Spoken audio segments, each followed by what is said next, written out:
Hello friends, आज के इस वीडियो में हम देखेंगे कि how to update bank details of minority scholarship 2009 to 2015।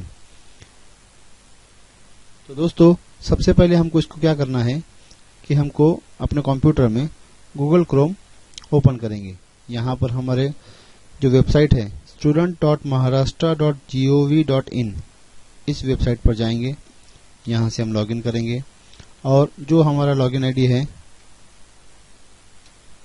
यहाँ पे हम लिखेंगे। इसके बाद पासवर्ड डालेंगे, इसके बाद कैप्चा और उसके बाद जस्ट लॉगिन। जैसे ही हम लॉगिन करेंगे तो हमारे सामने एक पेज आएगा, एक पॉपअप आएगा। इस पॉपअप को पूरी तरह से पढ़ना है और इसको क्लोज करना है। अब देखिए दोस्तों, यहाँ पर ऊपर साइड में एक ऑप्शन है स्कॉलरशिप। स्कॉलरशिप में प्री मैट्रिक स्कॉलरशिप डिटेल्स, इस पर हमको क्लिक करना है और एक पॉपअप आएगा, इसको पढ़ के फिर क्लोज करना है। अब उसके बाद यहाँ से हमको ईयर सेलेक्ट करना है। अब फॉर एग्जांपल पहले ईयर सेलेक्ट करते हैं हम 2010 2011। इसको जब क्लिक करेंगे हम जस्ट यहाँ पर गो पर क्लिक करना है।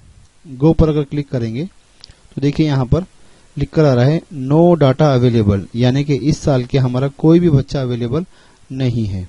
अब उसके बाद ईयर चेंज करना है और फिर से गो पर क्लिक करना है। जैसे ही हम गो पर क्लिक करेंगे देखो यहाँ हमारे सामने लिस्ट आ जाएगी। इस लिस्ट में से, यानी इसका मतलब इस साल के 2011-12 के इन 6 बच्चों का हमारा अभी काम बाकी है। तो हमको क्या करना है, एक एक बच्चे को सेलेक्ट करना है। फॉर एग्जांपल ये पहले बच्चे को मैं सेलेक्ट करता हूँ। यहाँ से सेलेक्ट करने के बाद ऐड बैंक डिटेल्स, इस पर हमको क्लिक करना है। जैसे हम क्लिक करेंगे एक पॉपअप आएगा, उसको ओके करना है। अब दोस्तों यहाँ पर करना क्या है हमको, देखिए सिर्फ जिस बच्चे का जो अकाउंट नंबर का जो बैंक का IFSC कोड है यहाँ पर लिखना है। फॉर एग्जांपल मैं लिखता हूँ यहाँ पर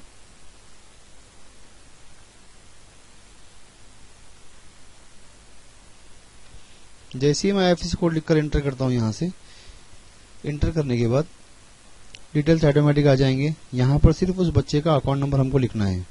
मैं यहाँ पर जस्ट सैंपल के तौर पर अकाउंट नंबर लिख रहा हूँ। अकाउंट नंबर हो गया।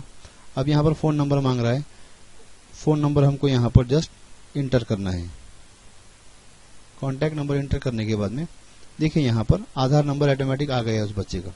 अब यहाँ से यहाँ पर हमको इस जगह पर उस बच्चे की पासबुक की जो प्रिंट है फॉर्मेट हमको यहाँ पर अपलोड करनी है। तो इसके लिए दोस्तों सबसे पहले हम उसकी फ़ोटो निकालेंगे और कंप्यूटर में हम कहीं पर सेव करके रखेंगे। सेव करके रखने के बाद में अब देखिए यहाँ पर सिर्फ क्लिक करना है चूज फाइल पर। चूज फाइल पर जैसे हम क्लिक करेंगे, मैंने डेस्कटॉप पर सेव करके रखी थी। सैंपल के तौर पर बैंक ऑफ महाराष्ट्र का मैं यहाँ से एक पासबुक अपलोड कर देता हूँ। अब उसके बाद में यहाँ पर हमको इस जगह पर आधार कार्ड अपलोड करना है। तो मैंने सैंपल के तौर पर यहाँ पर एक अपलोड करके रखा है और यहाँ से इसको जस्ट क्लिक करना है ओपन पर और उसके बाद सिर्फ क्लिक करना है हमको इस बटन के ऊपर। जैसे हम इस बटन पर क्लिक करेंगे सेव सक्सेसफुल लिख कर आएगा। तो एक बच्चे का हमारा काम हो जाएगा। फिर से हमको दोबारा जाना है, दोबारा से ये प्रोसेस हमको पूरी करनी है। इस तरह से दोस्तों हमको ये काम कंप्लीट करना है।